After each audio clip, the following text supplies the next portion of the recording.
Bonjour Jean-Paul Betbé. Bonjour. Le Bitcoin va-t-il mieux? Est-ce bien? Pas bien? Est-ce une étrange question? C'est une étrange question parce qu'elle n'a pas de réponse directe. Si vous regardez aujourd'hui le taux de change du Bitcoin en dollars, vous avez 45 000. Avec un Bitcoin, vous avez 45 000 dollars. Il y a 2 mois, vous avez 25 000. En début d'année, vous avez 20 000. Mais si vous regardez plus avant, en novembre 2021, il fallait attendre, on pouvait attendre 67 000 dollars avec un Bitcoin. Alors c'est bien ou c'est pas bien? Autrement dit, oui. Autrement dit, depuis quelques mois, ça va mieux. Par rapport à il y a 2 ans, ça va moins bien.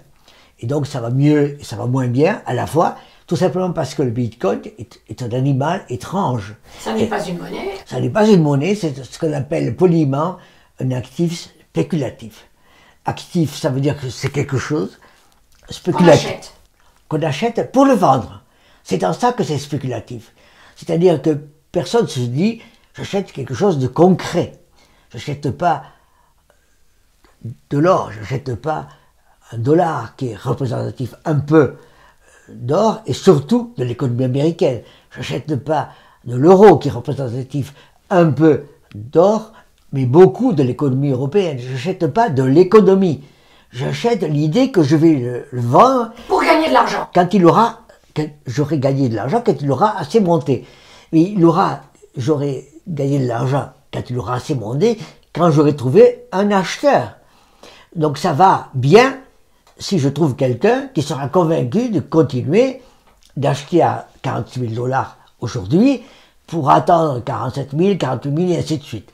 Et donc, au fond, un actif spéculatif, c'est un actif que je n'achète pas pour lui-même, que j'achète pour le vendre à quelqu'un d'autre en espérant qu'il arrivera bientôt. Ça ressemble à un jeu à la roulette et dangereux. C'est un jeu étrange. C'est un jeu à la roulette qui suppose qu'il y aura toujours quelqu'un qui jouera après moi. C'est grégaire.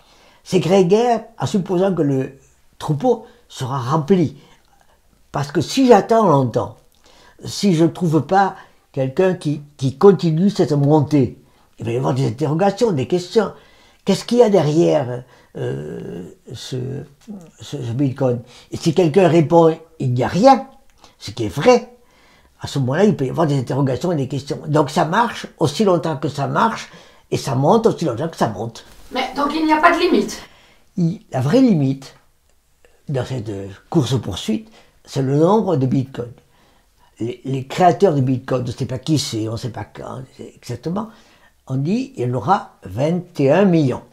Autrement dit, étrange chose, on a dit le pactole sera limité à 21 millions, à vous de vous le répartir. Et on est à 20 millions.